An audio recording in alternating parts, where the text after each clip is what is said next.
see how I added character to my master bedroom with these rustic wood distress closet doors. Here's the before and here's the after.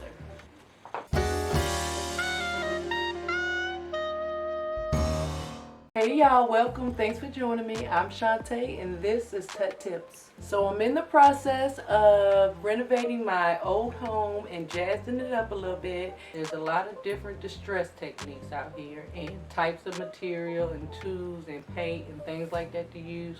But this is how I choose to do my dough. Now, here's how to DIY these rustic closet doors. It was easy, y'all. It took a little bit of elbow grease, but I got it done. It took 3 steps. So first stain, second paint, and then distress.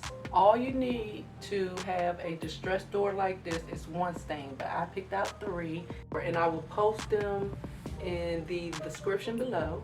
Now the whole point of me using 3, you don't have to use 3, but the whole point of me using 3 is because I was trying to match it and make sure that it went with our flooring in our master bedroom. So I was trying to tie in all of those different wood tones together. If you don't already know how to stain, don't worry about it, I got you. I did do a quick how to stain tutorial, and that's here at the top of the screen. Click on that link, but wait till you finish watching this one. My advice is to go heavy on the stain because you never know how much you're going to need underneath that top coat of paint. So I just made sure I put the stain on heavy underneath the paint. And then that way, once I added the paint over the whole door, once it came time for me to sand, I knew it was going to be coverage underneath the paint. So for a less dramatic look, you can use 1 stain, or you can distress less of the project you're working on.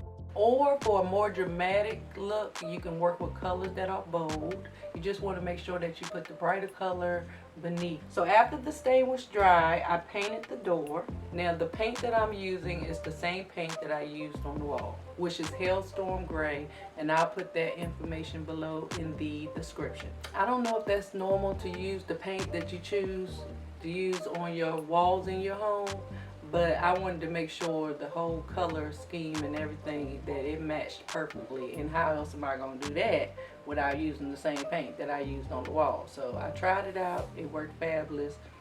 So how much paint you cover the door in is up to you.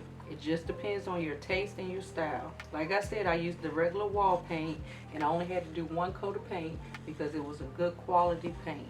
Once the paint dry, it's time to sand. You want to make sure your project is completely dry before you start.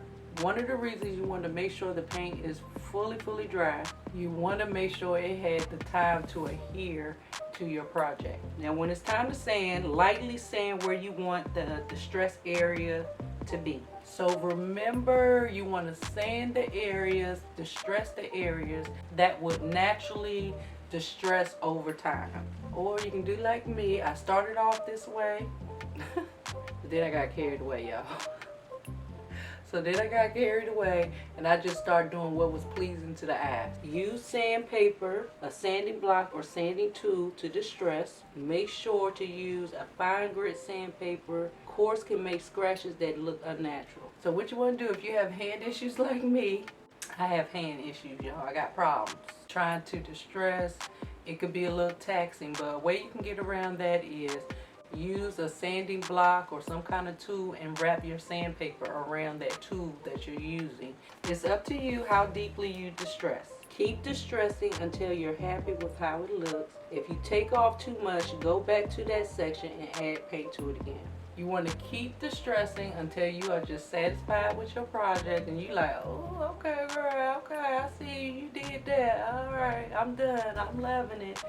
All right, y'all, I finished my closet doors. Check it out, check it out, check it out. It came out so cute. Don't forget to subscribe for more home tip videos. So make sure you click on my picture here on the screen and subscribe. Plus, you can check out one of these videos that I have up on the screen now. Thanks for watching.